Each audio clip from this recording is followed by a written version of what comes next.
for the multiple choice, you've got the ignore your answers. So we want to pretend your multi is a short, and shrink your answers. So try to pretend that your multiple choice question is not a multiple choice question. See if you can answer it without looking at the options. Then as you process it a little bit, as you unpack the question, see if you can, the first step then is to remove any of the options that you think definitely are incorrect. All right. Then try to annotate these questions as you go. Make sure you keep an eye out for the question traps, as we call them, which of these would not, are there stimulus? Remind yourself of any applicable theory. And, there we go. So here's an example from the HSE 2022. All right. Now, of course, the video will be made available, and we don't have time to go through all of the answers, but just kind of wanted to show some context with a real answer according to these steps. So we ignore our answers, even just have a think of this first one, which of the following was responsible for the promotion of global financial stability, trying to flag within your mind, what does global financial stability mean? What are the international organizations that come with the question? And then have a think about each of these ones. All right. Same thing with a question about a jobless person who has now stopped looking for work, how would they be classified, either unemployed or in the labor force? Here is a couple of questions from the Western Australia curriculum. I'll allow everybody a little bit of time to unpack the questions themselves and just kind of have a bit of a think.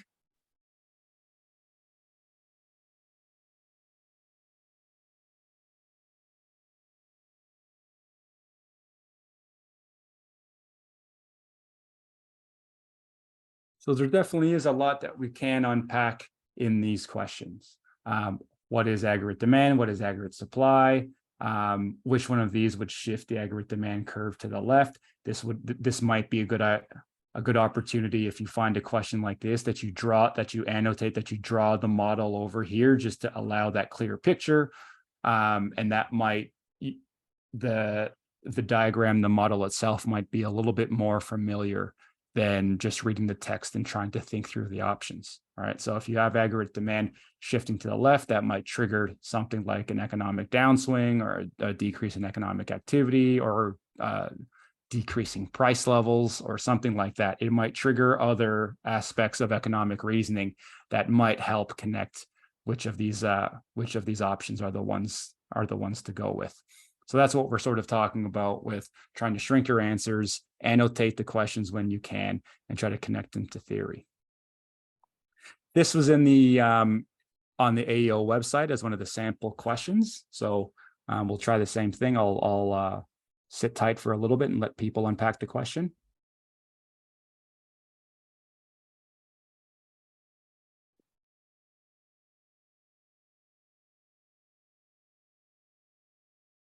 I found this one as a good example here of the step number 2, the shrink your answers, because many of us would be looking at this and be able to immediately remove a few of them from the possibilities, just flagging first at which of the following elements is least likely to be affected. So a lot of us might be quite switched on a Saturday afternoon and think, okay, if a natural disaster occurs in Australia, which one is least likely going to be affected? Most of us would be able to guarantee that agricultural supply would definitely be affected. So we would cross that one off. Insurance premia as well. Probably that one's going to be affected. People's homes and stuff would need to be, rebuilt. So we could imagine insurance premia increasing, and with the flooded farms and roads and ports and things like that, food prices would probably go up as well. So a lot of us would probably be able to eliminate right away these 3, and then straight away you're left with just 2 answers to mull over as opposed to the other ones. All right. As we step towards the the written portion, the 3 open questions, and as well in WA, Victoria, all of the states, we do have open form writing questions as well on our external exams and just in our exams in general. Alex, a couple of weeks ago, Alex Simons walked through the 4 principles. They were to make sure you're being precise, try to be authoritative. What's the source of your insights? Are you drawing on theory? Are you drawing from stimulus? Be contextual. Oftentimes we have to look at specific timeframes in economics. You know, how effective was this policy from 2008 to 2012, or was it likely that we achieved economic growth from 2015 to 2020? But we should understand that in order to be contextual, we have to as well unpack not only what was happening at that time period, but what was happening around that time. So you wouldn't really be able to make a comment on if on unemployment being really high or unemployment increasing in that time period, unless you also identify what was happening in the previous time period. So say, for example, if you're looking at a set of stimulus that says that unemployment increased from 6 to 7% in 2020, that sounds high, but you don't really know if that's high unless you also compare it to 2019 and 2018 a little bit. Here is a Queensland question from last year's external exam. This is an extended writing question, so this was a couple of paragraphs at least, I believe, perhaps a half page to 3/4 of a page. So again, I'll allow everybody to unpack it for a little bit.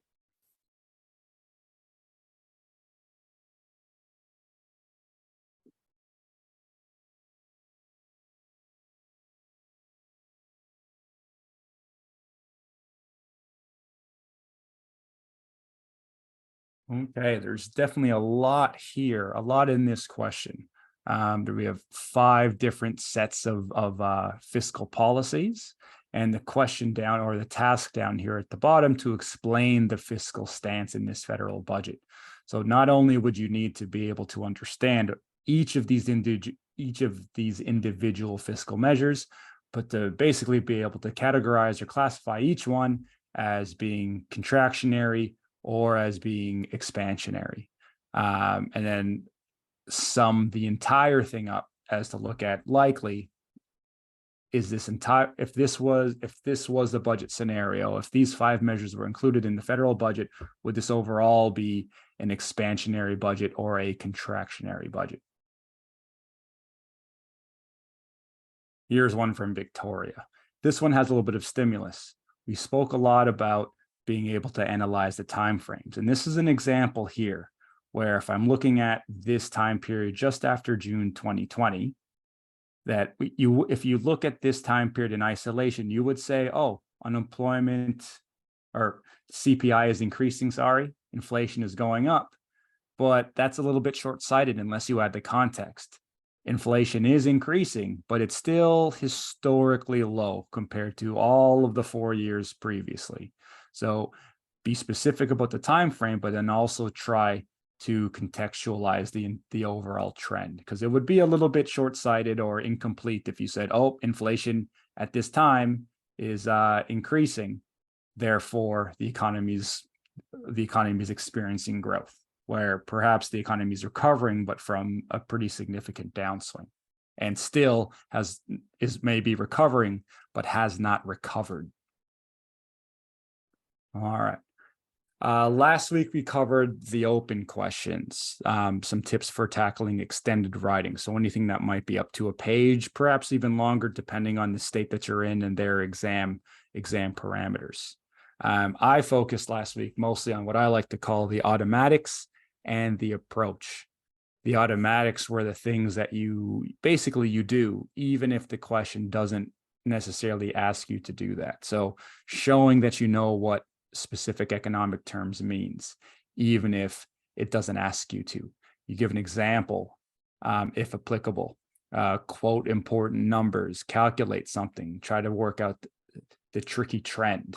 I guess in a previous slide, that tricky trend would have been this bit, that it's not enough to just say that CPI is increasing, but can you work out that, did you think to compare it to the previous trend. This is another example here. If you were just talking about this time period, CPI went down, but it's still historically high. The approach were things like making sure to talk about the positives and the negatives of each of these economic policies that you are presented with. Oftentimes, students may lose marks or may struggle a little bit. They're presented with two policies. Should we increase taxes for this, or cut government spending for this, or this move with the cash rate or something? If you're presented with more than one policy and have to compare and recommend one of them, looking at the positives and the negatives of each one before you make your overall judgment, as opposed to just looking at the two, thinking about them, and then just leaning hard into the one of them as being the best one. You also need to look at the merits of the other one and explain why policy A, for example, is stronger than policy B, even though policy B has its own set of positives and policy A has its own set of negatives. All right. Here's one of the sample questions that are on the AEO website. I'll read this one out for everybody. It says there at the top in italics, the answer should be limited to one A4 page.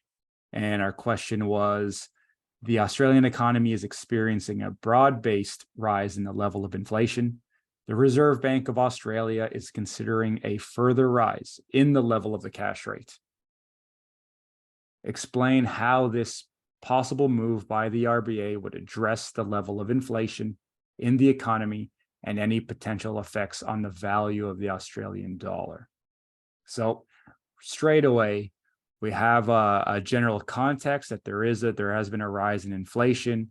We have a policy, the Reserve Bank, or at least a potential policy that the Reserve Bank is considering lifting the cash rate in response. How would this affect inflation? And how would this affect the value of the Australian dollar? So straight away, there's sort of not two policies to weigh up, but at least two evaluation criteria, two impacts that you're meant to unpack, where you'd have to look at, I don't know if positive and negative is the right term in this case, but the things that could put upward pressure, the things that could put downward pressure, or short-term impacts and long-term impacts as well. So you would have to make sure that you remember to address both of them with a proper evaluative lens.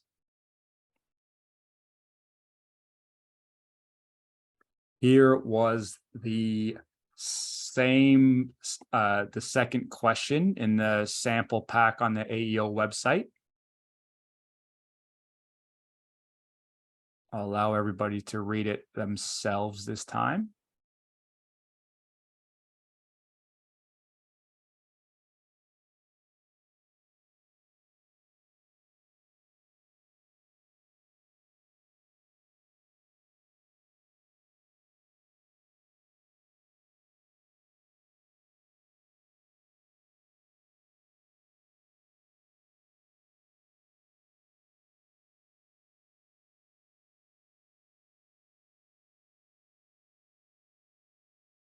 Okay. This definitely there's a lot of substance to this question. There's a lot of moving parts here. We have a target or a goal to increase the adoption of electric vehicles and reduce fossil fuel consumption. You're presented with the policy. That policy, at least in loose form, is to subsidize the electric vehicles to help the affordability. And then, of course, you're asked to evaluate the strategy, looking specifically at achieving the government's goals of increasing the adoption of electric vehicles, but then through the lens of opportunity cost and the potential positive and negative externalities relevant to this policy decision. I wonder how many of you, this is a rhetorical question, of course, but I wonder how many of you would think, and I would say that this would be a smart decision, to draw out a model, the price mechanism, supply and demand, perhaps with the marginal social cost curve in there, just perhaps on your planning paper or in the margins, just to kind of recontextualize or help remember bit of retrieval practice in terms of what negative externalities are, what positive externalities are, and how the market for electric vehicles could change or could impact the market for fossil fuel consumption. There's a lot of concepts, a lot of economic terminology in relation to the electric vehicles being perhaps a competitive or a substitute good to petrol cars or diesel cars or fossil fuel cars, if that's an appropriate term. So there's a lot of substance there, a lot of economic theory and concepts that come through as in this case, perhaps a microeconomic policy in relation to specifically just specific markets. I would be wondering as well, or careful if just seeing the phrase "the government's goals," being careful, perhaps not to think of this in terms of macroeconomic objectives. In this case, the context is given to you that the goal is to increase the adoption of electric vehicles. So if you read achieving government's goals and immediately thought, economic growth or price stability or full employment, then you might have been overthinking or at least missed the target a little bit. So with these types of questions, it doesn't look like there would be things like stimulus or anything like that, but defining economic terms, even if it doesn't ask you to. So we have externalities, opportunity cost, things like this. Open questions may mean that a diagram is relevant, but perhaps not necessary. It's all going to come down to your answers and the logic that you use.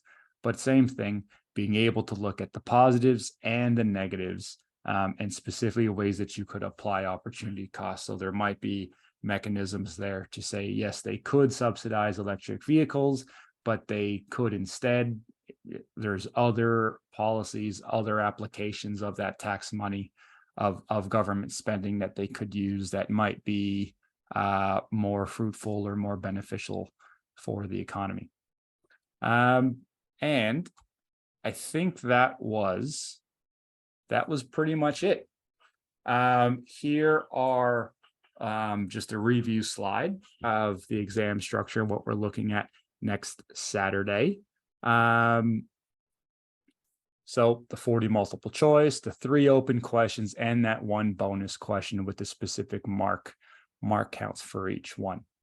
Yeah, and we have the ignore your answers, the shrink your answers, annotate as you go, and then be precise, be authoritative, be contextual, and I think I might have skipped it the first time around, try to be insightful. Economics is all about trying to provide alternate points of views and perspectives and looking at, similar to what we were speaking about with Matt, and looking at, there typically is not going to be such a thing as a perfect policy without any negative impacts, without any potential downfalls that or any sort of policy that can solve everything and every problem. That's at the heart of economics, sort of the unsolvable problem or the lack of a perfect solution.